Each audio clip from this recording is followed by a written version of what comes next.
Hello everyone, welcome to my YouTube channel. आज के इस वीडियो लेक्चर में हम इंटरनेशनल बिज़नेस क्या है, उसका स्कोप कैसा है, इंपॉर्टेंस क्या है इंटरनेशनल बिज़नेस की, उसका नेचर कैसा है एंड सिग्निफिकेंस क्या है इंटरनेशनल बिज़नेस का, ये सभी चीज़ें आज की वीडियो में हम कवर करने वाले हैं। तो वीडियो को एंड तक ज़रूर देखिएगा। तो फर्स्ट बिज़नेस टर्म समझते हैं, क्योंकि इंटरनेशनल बिज़नेस में जो बिज़नेस टर्म है उसका मीनिंग क्या है। तो बिज़नेस जो वर्ड है वो दो टर्म से बना हुआ है, जहाँ पे है इंडस्ट्री एंड कॉमर्स। दोनों की हेल्प से बिजनेस होता है, ठीक है। तो इंडस्ट्री में क्या है, कन्वर्जेंस आती है मेन। तो कन्वर्जेंस का रोल है जहाँ पे मैन्युफैक्चरिंग यूनिट्स एंड प्रोडक्शन की हेल्प से जो रॉ मटेरियल है वो फिनिश गुड तक पहुँचता है, और फिनिश गुड बनने के बाद वो सेल करने के लिए मार्केट में जाता है। तो मार्केट में जाते वक्त उसको कॉमर्स की रिक्वायरमेंट होती है, जहाँ पे वो ट्रेड होती है, वहाँ पे जहाँ पे सेल एंड परचेज़ का काम होता है, एंड ऑक्सिलरी ट्रेड होती है जो सेल एंड परचेज़ करने में हेल्प करती है।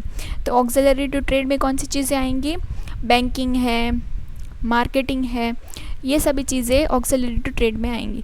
तो बिज़नेस में हमें मेन तो बिज़नेस टर्म से रिलेटेड जो चीज़ें हैं, इंडस्ट्री एंड कॉमर्स, वो सब चीज़ें समझ आ गई। तो ये विद इन कंट्री होती है, तो वहाँ पे हम बोलेंगे सेल एंड परचेस। लेकिन यही वर्ड बिज़नेस में इंटरनेशनल वर्ड जुड़ जाता है, तो वहाँ पे एक्सपोर्ट एंड इंपोर्ट टर्म आ जाएगा। तो ठीक है, अभी स्टार्ट करते हैं मेन टॉपिक कि इंटरनेशनल बिजनेस मतलब क्या, कि means when individual, different organization and government of the different country transact with each other is said to be international business। तो इंटरनेशनल बिजनेस का नॉर्मल मीनिंग यही है कि इंडिविजुअल है, डिफरेंट ऑर्गेनाइजेशन है, या फिर गवर्नमेंट है डिफरेंट कंट्रीज़ की, वो एक दूसरे के साथ कनेक्ट हो रही है बिजनेस के लिए, हम उसको बोलेंगे इंटरनेशनल बिजनेस। दिस ट्रांजेक्शन में happen in many forms like importing and exporting goods and many cases the transfer of trade related aspects of the intellectual property from one country to the another called international business. तो ऐसा ज़रूरी नहीं है कि सिर्फ goods का ही import export हो। इम्पोर्ट एक्सपोर्ट का मीनिंग भी है, वो आगे मैं आपको अच्छे से समझा रही हूँ, लेकिन आपको अभी यही समझना है कि इम्पोर्ट मतलब क्या एंड एक्सपोर्ट मतलब क्या। इम्पोर्ट मतलब हम अदर कंट्रीज से गुड्स अपने कंट्री में ला रहे हैं, एंड एक्सपोर्ट मतलब क्या, हम अपनी कंट्री से दूसरे कंट्री में गुड्स भेज रहे हैं। एंड वही गुड्स की बात नहीं है, लेकिन सर्विसेज का भी इम्पोर्ट एक्सपोर्ट होती है, तो उसको भी हम इंटरनेशनल बिजनेस ही बोलेंगे। Internationalisation of the company is very important in the era of the globalisation. Through this, the scope and in the importance of the international business are not only limited to the single boundary of the country. The scope of international business is that it creates a large number of employment opportunity for the individual। हम अपनी country में ही कितने ही employment generate कर सकते हैं, कुछ ना कुछ तो लिमिटेशन आ जाएगी, लेकिन हम अगर दूसरे कंट्री के साथ ट्रेड करेंगे, ट्रेड इन द सेंस के बिज़नेस कर रहे हैं, तो हमारे पास ज़्यादा से ज़्यादा अपॉर्चुनिटी रहेंगी। It also helps in earning foreign currency for the countries that are involved in international business। तो हमें फॉरेन करेंसी के लिए भी सही रहेगा इंटरनेशनल बिजनेस। फिर मतलब है India. India include the territorial waters of India. जहाँ पे इंडिया मतलब क्या, कि जहाँ पे टेरिटोरियल वाटर है इंडिया का, कि उसमें कौन सा एक्ट रूल लागू पड़ता है, कि customs act 1962 define India to include territorial water of India, जहाँ पे sea area up to 12 nautical mile, जहाँ पे 12 नॉटिकल माइल मतलब क्या, 22 kilometre measure from the coastal line of India. तो हम इसको समझते हैं थोड़ा ग्राफ की हेल्प से, कि ये हमारा इंडिया है, इंडिया का ये पूरा मैप है, जहाँ पे हम बोलेंगे कि ये इंडिया का इंडिया की ये बाउंड्री है, जहाँ पे जो बाउंड्री से यहाँ तक जितना भी एरिया है, जहाँ पे 12 नॉटिकल माइल तक का, वहाँ पे हम बोलेंगे कि ये भी इंडिया का ही पार्ट है।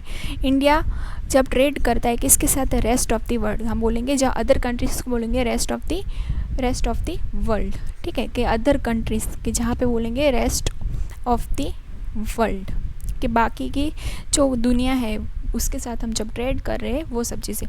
तो कोस्टल लाइन से मतलब एक नॉटिकल माइल मतलब कितना हुआ, 1.83 किलोमीटर। तो ऐसे कितना है, 12 नॉटिकल माइल तक का एरिया, मतलब 22 किलोमीटर तक का एरिया यहाँ के कोस्टल लाइन से लेकर इंडिया का 22 किलोमीटर यानी 12 नॉटिकल माइल तक का पार्ट है वाटर का, वो इंडिया का ही पार्ट है। तो ऐसा क्यों करते हैं, क्योंकि हमें EEZ का लाभ हो, इसलिए। तो EEZ मतलब क्या, एक्सक्लूसिव इकोनॉमिक जोन जहाँ पे 3 चीज़ें मेनली हमें वाटर से मिलती है। कौन कौन सी? फिशिंग, फिर है माइनिंग एंड है ऑयल। ठीक है, ऑयल एक्सप्लोरेशन। तो ये तीनों चीज़ हमें इस वाटर से मिलती है। इसकी वजह से हम EEZ वहाँ पे लगाते हैं कि ये 22 किलोमीटर 12 नॉटिकल माइल तक का जो एरिया है वो इंडिया का ही पार्ट है। जहाँ पे बोलेंगे हम import and export. import means the bringing into India from place outside to India, and export means taking out the India to the place outside the India. import में हम दूसरी कंट्री से इंडिया में कुछ ला रहे, ब्रिंग कर रहे, and export में हम इंडिया से कुछ आउटसाइड बाहर भेज रहे। फिर एक वर्ड है entrepot. Entrepot trade is which imported goods are re-imported with or without any additional processing और repacaging।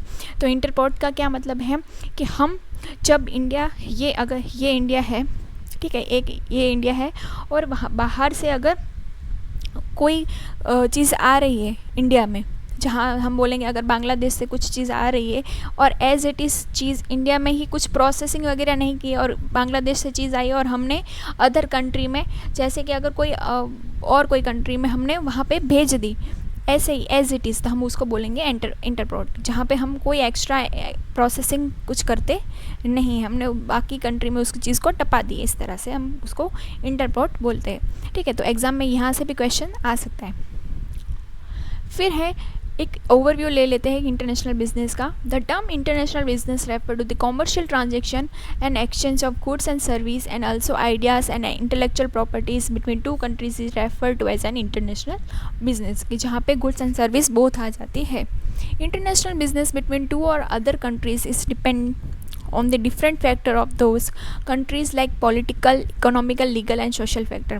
तो किसी और कंट्री के साथ ट्रेड करना है या नहीं करना है वो कुछ फैक्टर्स पर डिपेंड करता है, जहाँ पर कंट्रीज़ की पॉलिटिकल कंडीशन कैसी है, उसका इकोनॉमिक एनवायरनमेंट कैसा है, लीगल एनवायरनमेंट कैसा है, सोशल फैक्टर्स कौन कौन से हैं, उन सभी चीज़ों का भी फ़र्क पड़ता है। फिर है difference between the cultural factor of the countries also affect the international business, कि अदर कंट्रीज़ के साथ हम ट्रेड कर रहे हैं वहाँ पे उसका कल्चरल फैक्टर कैसा है, वहाँ पे भी अफेक्ट होती है international business. The scope importance of the international business is much more in the growth of the economy of the country and the global economy along with improving better jobs opportunity। तो हमें job opportunities पे extra मिली रहती है। अगर हमारे country में 100, अगर हम एग्जांपल लेके 100 जॉब्स है लेकिन लोग 1000 है, तो जो एक्स्ट्रा 900 लोग हैं वो किस तरह से काम करेंगे, तो वो 900 लोग अदर कंट्री में जाकर भी काम कर सकते हैं। International business is crucial for the global economy.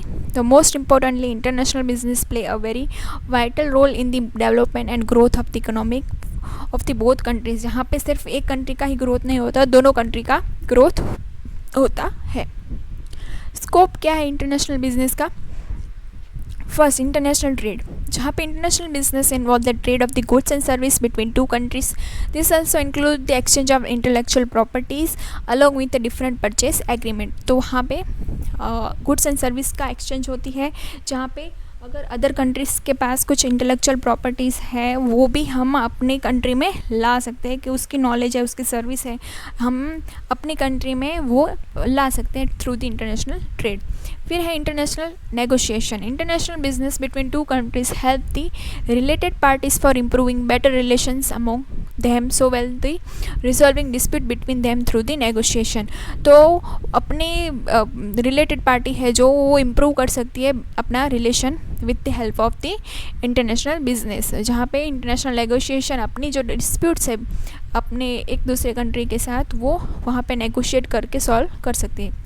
फिर एक cross cultural management. A cross cultural management in environment is created through this is international business where they have to manage various people from different culture who come together and this international business this also help in improving better communication between 2 parties. अगर 2 अलग अलग country से लोग इकट्ठे हो रहे हैं काम करने के लिए, तो अलग अलग कल्चरल से बिलोंग कर रहे हैं, तो वो अपने हेल्प करेंगे। This also help to improve that better communication between 2 parties. तो एक दूसरे की कंट्री के कल्चर को समझने में के लिए वो दोनों कम्युनिकेशन करेंगे तो ज़्यादा सही रहेगा। फिर है global marketing. Specific company can target its customer not only in the domestic market but also in the market of different countries while considering and adjusting their needs according to their culture। तो global market के लिए भी सबसे ज़्यादा ज़रूरी है कि domestic market and also market for different countries while considering adjustment the needs according to their customer. ठीक है, जो नीड कस्टमर की डोमेस्टिक मार्केट में नहीं फुलफ़िल हो रही है वो ग्लोबल मार्केट में हो जाएगी। हमें अपनी डोमेस्टिक मार्केट में कुछ चीज़ें नहीं मिल रही तो हम बाहर से इंपोर्ट कर सकते हैं। फिर है foreign direct investment FDI। Through the international business company in other countries are starting the investment in different countries whether from the green field investment और एनी परचेसिंग और acquiring companies which already exist in the foreign markets has a very good consumer base। तो FDI की मदद से भी हो जाता है कि 1991 के जो रिफॉर्म्स आए उनमें जो FDI के लिए जो अलग से उनको छूट दी गई थी उसकी वजह से क्या होगा कि अदर कंट्री से लोग यहाँ पे इन्वेस्ट करते हैं तो ग्रीन फील्ड में भी इन्वेस्ट कर सकते हैं। Green field in the sense कि जहाँ पे वो एकदम बेस उनका क्लीन हो कि वहाँ पे कोई भी मतलब फुल्ली वो इन्वेस्ट कर रहे हैं। And investment by purchasing on acquiring company which already exist. Green field में वो खुद से सब चीज़ें करेंगे एंड अदर जो चीज़ें हैं जहाँ पे परचेज ऑन एक्वायरिंग के थ्रू ऑलरेडी एक्सिस्ट होंगे चीज़ें तो वहाँ से भी वो FDI कर सकते हैं। फिर एक ग्रोथ अपॉर्चुनिटीज़ में क्या होंगी, the countries that are related to international trade have their own benefit also in way to create more job opportunities in their own country and also strengthening their own economy। तो growth के लिए भी ज़रूरी है international trade. फिर है exchange of foreign currency. While the import and export of the goods and service happen, the countries exchange their currency for the consideration of the goods and service, improving countries' foreign exchange reserve। तो foreign exchange reserve बढ़ाने के लिए country में foreign currency का inflow होना ज़रूरी है तो वो इंटरनेशनल बिजनेस की हेल्प से ही होगा। फिर है इम्पोर्टेंस क्या है इंटरनेशनल बिजनेस का, तो इकोनॉमिक ग्रोथ के लिए by promoting more trade, investment and entrepreneurship among the countries play an important role in the growth of the economy। Through the international business, job opportunities are generated with the increased income and the individual। तो economic growth होगी international business की help से। अगर हमारी country में job की opportunity कम है तो वो लोग बाहर जाएंगे और बाहर काम करने जा रहे हैं तो बाहर के लोगों को जो जिस करेंसी में उनको पे होगा तो वो करेंसी इनडायरेक्टली अपनी कंट्री में ही आएगी। More innovation and technology. Another importance of the international business is that today's globalization era everything is conducted through the technological support which also require for the companies to improve and speed up their activity। तो आजकल जो innovation and technology का growth है वो सबसे ज़्यादा चल रहा है तो उसकी वजह से क्या होगा कि नई नई टेक्नोलॉजी को हमें जल्दी से अडॉप्ट करना होगा, सीखना होगा तो उसकी वजह से भी ज़्यादा सही रहेगा इंटरनेशनल बिजनेस। फिर है political cooperation. Economic interdependence between two countries leads to a better negotiation, communication or resolving disputes between two countries which leads to cooperation in various policies like trade policy, environment policy etc। तो political cooperation में भी सही है importance of the international business जहाँ पे countries दो country के बीच में जो कम्युनिकेशन है अगर कोई मिस इंटरप्रेशन हो गया है, डिस्प्यूट हो गया है तो वो कंट्री दोनों बीच में अपने एंड से नेगोशिएशन करके सॉल्व कर सकती है। फिर है कल्चरल एक्सचेंज जहाँ पे international business between two different countries promote the exchange and also understanding of the people with different culture who interact, learn from one another and respect each other's culture। तो cultural exchange भी होगा international business में जहाँ पे दो अलग अलग country से अलग अलग कल्चर से आने वाले लोग इकट्ठे होंगे, कम्युनिकेशन करेंगे तो एक दूसरे के कल्चर से बारे में कुछ ना कुछ तो सीखेंगे। फिर है एम्प्लॉयमेंट अपॉर्चुनिटी रहेगी जहाँ पे more employment opportunities are created through the international business which help in improving the standard of living of the people of one country along with another countries involve. फिर है proper utilisation of resources. Resources are properly use when the rest of the extra goods and export to the other countries while already meeting the needs of the consumer as per their needs. अगर हमारी country में access चीज़ें बन रही हैं, अगर 1000 की ही requirement है और 1500 चीज़ें बन रही है, तो जो 500 एक्सेस बन रही है वो 500 हम अदर कंट्री में एक्सपोर्ट कर सकते हैं. तो हमारे रिसोर्सेज का भी प्रॉपर यूटिलाइजेशन हो जाएगा. फिर नेचर क्या है इंटरनेशनल बिजनेस का, तो complexity. Due to the political risk, cultural difference and other rules and regulations of the different countries, तो complexity increase the international business. Obviously ये चीज़ें आसान नहीं है क्योंकि वहाँ पे सब चीज़ें डिफरेंट है हमारी कंट्री से. तो पॉलिटिकल रिस्क रहेगा, कल्चरल डिफरेंस रिस्क रहेगा, बहुत सारी और चीज़ों का भी डिफरेंस रहेगा. तो कॉम्प्लेक्स है चीज़ें. रिस्क एंड अनसर्टेनिटी है, currency fluctuation, different political policy, cultural difference involve the various risk and uncertainty. The company must develop and required a way to cope with all this risk and uncertainty. तो company को इस तरह से, जो company वहाँ पे deal करना चाह रही है, तो उसको इस तरह से अपनी रिस्क किस तरह से वो मिटिगेट करेगी, तो वो सब चीज़ों का भी उसको ख्याल रखना पड़ेगा. फिर है जियोग्राफिकल स्प्रेड.